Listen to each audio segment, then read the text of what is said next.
Selamat datang di video Huda. Video kali ini adalah video tentang sebuah novel sastra klasik Jepang yang baru aja dirilis tanggal 6 Maret 2020 oleh penerbit Mai. Bukunya adalah Gagal Menjadi Manusia karya Dazai Osamu. Gagal Menjadi Manusia ini adalah karya pertama yang diterbitkan oleh penerbit Mai. Jadi penerbit Mai itu adalah penerbit baru banget. Fokusnya katanya menurut Ko Andri ke arah novel-novel sastra.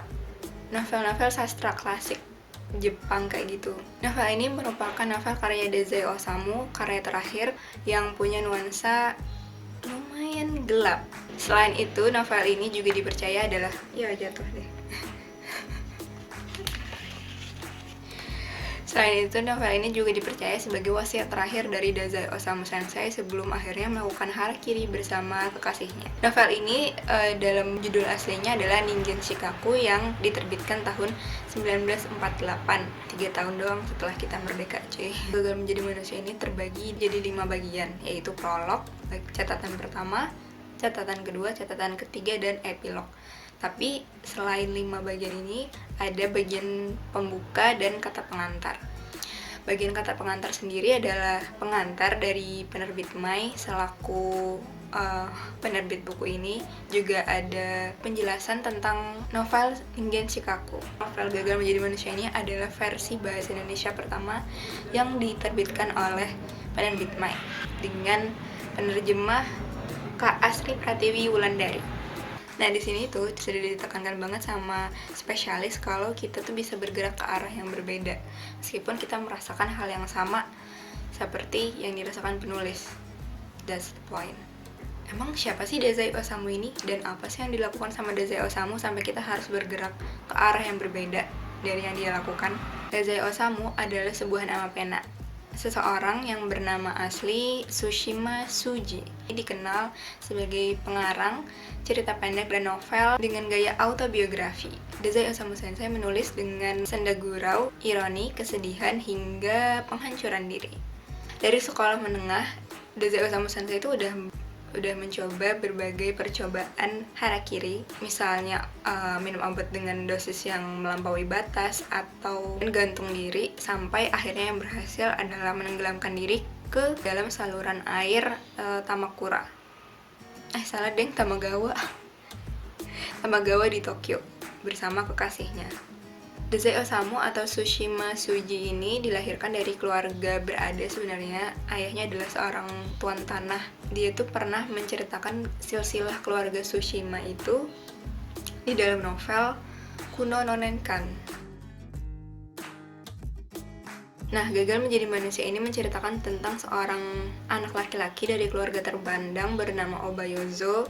Cerita yang dihadirkan sendiri adalah cerita tentang kegelisahan, di mana kegelisahan itu mempengaruhi seluruh hidupnya dia. Kegelisahan Obayozo sendiri meliputi kegelisahan tentang diri dan menjadi manusia seutuhnya. Jadi itu mempengaruhi diri dia berhubungan dengan orang lain. Sosok Obayozo digambarkan sebagai sosok anak baik, sosok anak penurut, sosok anak yang tampan, sosok anak yang menyenangkan atau easy going, dan sosok yang suka melawak atau membuat semua orang itu nyaman dan senang. Jadi ala-ala soft boy gitu deh kalau di zaman sekarang. Konfliknya sendiri belum tentu semua orang bisa menyelami dan merasakan apa yang dirasakan oleh Obayozo. Kalau di aku sendiri, aku merasakan, aku bisa dikatakan hampir satu frekuensi sama si Obayozo. Hampir. Kegelisahan Obayozo ini unik banget menurutku karena dia bingung dengan sifat dan sikap juga kelakuan manusia yang dia lihat di sepanjang hidupnya dia nggak paham aja gitu, kenapa sih manusia harus melakukan hal ini, sebuah hal ini, apa sih pemicunya. Dia tuh jadi kayak tidak bersyukur dilahirkan ke dunia ini menjadi sosok manusia. Misalnya dia tidak pernah merasa lapar, dalam arti dia tidak paham apa maksud dari lapar, hakikat tarikat gitu loh. Dia itu hanya mengikuti apa kata lingkungan, apa spekulasi yang udah dikasihin sama society-nya dia. Jadi dia merasa hampa di dalam, dia tidak tahu apa keinginan dia. It's worse. Atau misalnya di lain hal, dia tidak bisa menentukan di antara dua pilihan. Dia akhirnya menulis sendiri keinginan yang bukan keinginannya. Dia pengen paham gak sih? Emang sesulit itu memang memahaminya ya. Parahnya dia terbiasa dengan hal itu dari kecil. Dia terbiasa untuk mengikuti apa keinginan lingkungan. It's so relate with nowadays. Aftertaste setelah baca buku ini tuh agak pusing. Sebenarnya buku ini tuh cuma 153 halaman, tapi entah kenapa bikin capek. Kalau kata Fadia sih karena paragrafnya yang panjang-panjang, dan itu baru aku sadari juga emang panjang, emang padat tapi tidak padat, gimana ya. Selama baca buku ini tuh dari awal kita dibuat bingung sama prolognya. Dari prolog aja, ini siapa sih, ini apa dan mengapa. Buku ini mengangkat isu mental health, keren banget sih, gila. Gue gak nyangka dari tahun 1948 tuh Obayozo udah melek sama isu mental health. Dengan alur maju, pembaca diajak sama Dazai Osamu Sensei itu buat ngelihat kayak gimana perjalanan hidup seorang Obayozo dari soft boy jadi ala-ala fuckboy. Oh iya, bacanya disesuaikan aja. Kalau misalnya capek bisa stop, bisa relax. Soalnya ini kayak menguras energi dan tenaga. Capek cuy. Pelampiasan Obayozo atas ketidakpuasan dia dengan hidup itu dilihatkan dengan hal-hal duniawi, misalnya in common ways. Jadi dia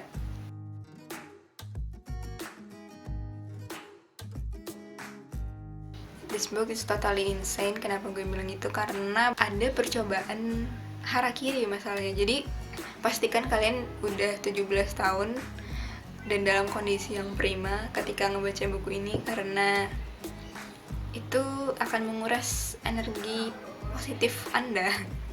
Kayak mind blowing gitu. Pada bagian prolog kita akan melihat narasi komentar seseorang terhadap 3 buah foto yang dilihatnya. Catatan pertama ini kental banget sama konflik dan pola pikirnya si Obayozo, dan ini diawali dengan hidupku penuh aib sebagai pembuka awal cerita Obayozo yang membingungkan. Awal mula Obayozo tidak paham dengan mekanisme kerja hidup manusia ini itu dimulai dari catatan pertama, kemudian masuk ke catatan kedua. Catatan kedua dia sudah mulai berinteraksi dengan orang, sudah sedikit membuka diri, tapi ternyata tidak seutuhnya. Oh ya, pada catatan kedua ini menceritakan tentang kisah hidup Obayozo dari sekolah menengah pertama sampai menengah atas. Lalu udah berubah jadi sosok fuckboy. Pada paruh pertama catatan ketiga ini, Obayozo itu dia sudah seperti manusia pada umumnya, tapi pada paruh kedua dia gagal menjadi manusia. Tiba-tiba kita masuk ke epilog. Suasana epilog bakal berubah drastis 180 derajat, dan selamat datang di novel Gagal Menjadi Manusia. Bingung kan lo? Dari segi terjemahan sendiri 90% aku suka. Bahasanya enak banget buat diikuti, keren banget buat penerjemah Kak Ulan. Hal yang mengganjal itu adalah banyak istilah-istilah yang tidak digunakan dalam bahasa sehari-hari. Misalnya ada kata nubuat, banal, dihidu, atau apa aja ya, nggak tahu artinya. Pokoknya banyak istilah-istilah yang jarang digunakan. Entah karena ini menyesuaikan dengan kalimat aslinya dalam frasa Jepang atau kayak gimana, tapi sejauh ini sih enak aja buat diikuti. entah kenapa penggunaan kalimat lagi, penggunaan kata itu tuh jadi sebuah identitas bahwa ini adalah novel sastra klasik. Kalau tadi adalah kata yang jarang digunakan, kalau yang satu ini adalah bukan frasa sih, sebuah ungkapan yang Indonesia banget. Misalnya, tidak ada uang, abang ditendang. Kayak kaget aja gitu. kayak lagi mandi terus pas mau pakai sampo malah dipakein ke badan, kan kayak tapi tetap bisa diikuti. Oke, semuanya sekian dulu video hari ini. Terima kasih sudah menonton video ini dari awal sampai akhir, and see you next video. Bye bye.